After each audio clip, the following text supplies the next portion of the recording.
तो बच्चों नया क्वेश्चन है 46 ग्राम एथिल अल्कोहल तथा 36 ग्राम जल के विलयन में एथिल अल्कोहल और जल के मोल प्रभाज की गणना कीजिए। ठीक है बच्चों, पिछली बार हमें मोलों की संख्या दी हुई थी, यहाँ से हमें मोलों की संख्या लेनी है, मात्रा दी हुई है। तो इसे शुरू करते हैं। एथिल अल्कोहल C2H5OH की मात्रा कितनी दी हुई है बच्चों? 46 ग्राम। और C2H5OH का अणुभार हम ज्ञात कर लेंगे। अणुभार हमने पूर्व में ज्ञात करना सीख लिया है। H का कितना होता है बच्चों? 12 गुणा 2 प्लस H का कितना है बच्चों? 1, यानी कि 1 गुणा 5 प्लस O का कितना होता है? 16 और प्लस H का 1। 12 दूनी 24, 5 एकम 5, 16 और 1 17। तो ये हुआ 24 और प्लस 22, यानी कि कुल मिला के हमारे पास आ गया कितना बच्चों? 46। ठीक है, तो C2H5OH के मोलों की संख्या, तो मोलों की संख्या क्या होती है बच्चों? मात्रा बटे अणुभार, मात्रा बटे अणुभार। तो मात्रा हमारे पास कितनी थी? 46 थी, और अणुभार भी हमारे पास कितना आया? 46। 46 से 46 कैंसिल, तो कितना आ गया? 1 आई मोलों की संख्या। पिछली बार हमें मोलों की संख्या डायरेक्ट दी हुई थी बच्चों। ठीक है, अब आगे देखते हैं। अब हमें चाहिए जल। तो जल की मात्रा, H2O की मात्रा कितनी दी हुई है बच्चों? मात्रा आपकी बार 36 ग्राम। ठीक है, H2O का अणुभार सभी बच्चे डायरेक्ट भी जानते हैं, पर हम फिर से निकाल लेंगे। H का 1 गुणा 2 और O का रहा 16, तो 2 और 16 हुए 18। तो H2O के मोलों की संख्या क्या होता है बच्चों? सूत्र मात्रा बटे अणुभार। मात्रा कितनी दी हुई थी? 36 और अणुभार है 18। 18 दूनी 36, हमारे पास कितना आया? 2 मोल। ठीक है बच्चों, अब इसे आगे लेके चलते हैं। हम निकालेंगे सबसे पहले C2H5OH का मोल प्रभाज।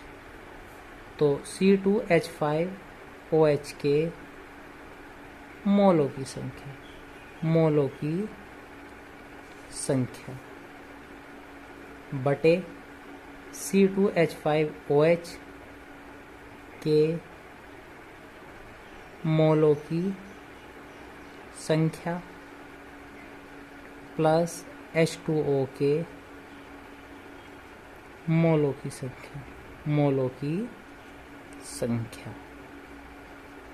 ठीक है बच्चों, तो C2H5OH के मोलों की संख्या कितनी आई थी? 1 बटे 1 प्लस 2, यानी कि 1/3। यही से यदि हम 1 से इसको भाग दे देंगे तो 0.333। ठीक है बच्चों, अब चलते हैं H2O को। H2O का मोल प्रभाज। तो H2O का मोल प्रभाज निकालने के लिए H2O के मोलों की संख्या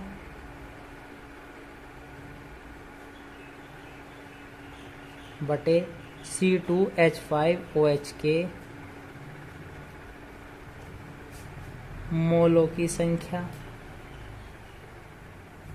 प्लस H2O का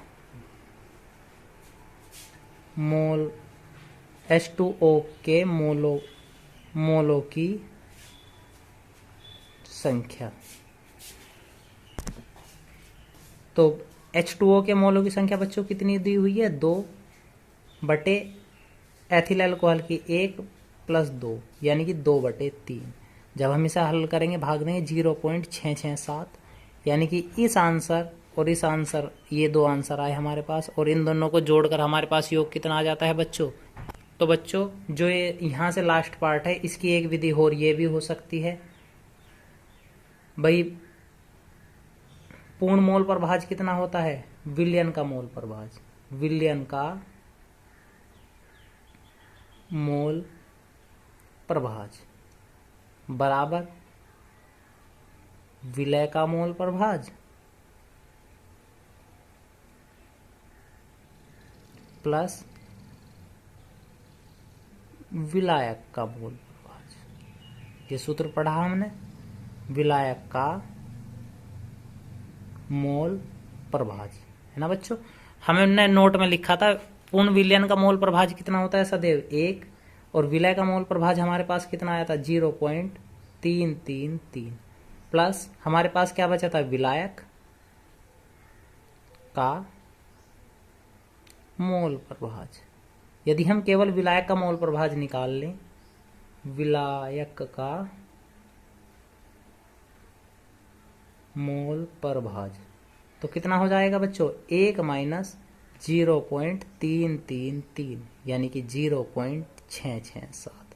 तो हम इस प्रकार भी दूसरा, यदि हम एक का मोल प्रभाज निकाल लें विलय या विलायक का, तो दूसरे का हम एक में से माइनस करके भी निकाल सकते हैं। ठीक है बच्चों, और मोल प्रभाज पर एक आंकिक प्रश्न आना अनिवार्य है, यानी बहुत ज़्यादा इंपॉर्टेंट पॉइंट है। एक पॉइंट और बचा नेक्स्ट आंकिक बच्चों। मोल प्रभाज और मोललता में भी एक संबंध है, देखते हैं। मोललता बराबर विलय का मोल प्रभाज गुणा 1000 बटे विलायक का मोल प्रभाज गुणा विलायक का अणुभार। ठीक है बच्चों, अब हम यहाँ से इस सवाल को देखते हैं। यह एक फॉर्मूला है जिसे हम डायरेक्टली याद रखते हैं। तो एक आंकिक प्रश्न देखते हैं। एक विलय का बेंजीन में मोल प्रभाज 0.2 है।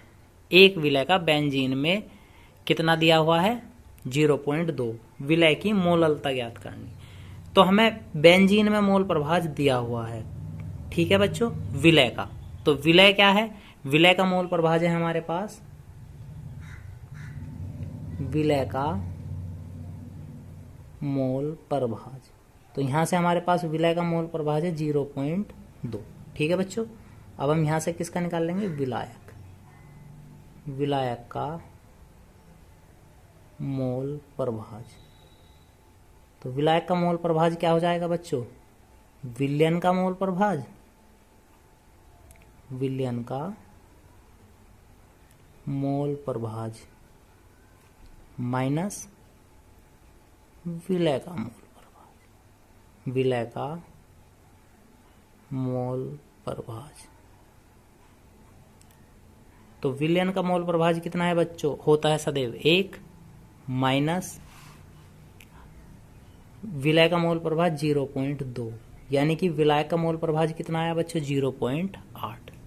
तो हम मोललता का सूत्र में रख देंगे इसे, तो हमारे पास मोललता बराबर कितना हो जाएगा, ऊपर से सूत्र डायरेक्ट देखेंगे, विलय का मोल प्रभाज, विलय का मोल प्रभाज कितना था बच्चों 0.2 गुणा 1000 बटे विलायक का मोल प्रभाज 0.8 गुणा विलायक का अणुभार। अच्छा, विलायक का अणुभार, एक टॉपिक बचा हमारे पास विलायक का अणुभार। विलायक क्या दिया हुआ था बच्चों, बेंजीन, बेंजीन का सूत्र C6H6 का अणुभार। ठीक है बच्चों, हम इसका अणुभार निकालते हैं यहाँ पे। तो बच्चों C का कितना होता है 12 गुणा 6 प्लस H का 1 गुणा 6, तो 12 छीक 72 और 6 कितना बना 78। C6H6 12 छीक 72, भाई C का कितना था 12 छीक 72 और H का 6 एकम 6 कितना बना 78, तो 7.8। इस पॉइंट से पॉइंट कट गया, 2 से काटने के लिए कितना आ गया 4, और 4 से काट देंगे हम डायरेक्टली इसको कितनी बार 250 बार, कितना बचा 250 बटे में 78। ठीक है बच्चों, अब हम क्या करते हैं 78 से डायरेक्टली से भाग, तो बच्चों जब हम 250 को 78 से भाग देते हैं तो हमारे पास आता है 3.205। मोललता है तो क्या लिखते हैं छोटा है। तो बच्चों इस टाइप का ये लास्ट क्वेश्चन था। तो हमने इसमें नॉर्मलता पढ़ा, मोलरता पढ़ा, मोललता पढ़ा, मोल प्रभाज पढ़ा। ठीक है बच्चों, और इनमें आपस में संबंध भी पढ़े। तो इन चारों टॉपिकों में से 2 से 3 नंबर का एक आंकिक प्रश्न, यह कोई एक परिभाषा हर साल बोर्ड में पूछ ली जाती है, बहुत इंपॉर्टेंट पॉइंट है। तो बच्चों आज की वीडियो में बस इतना ही।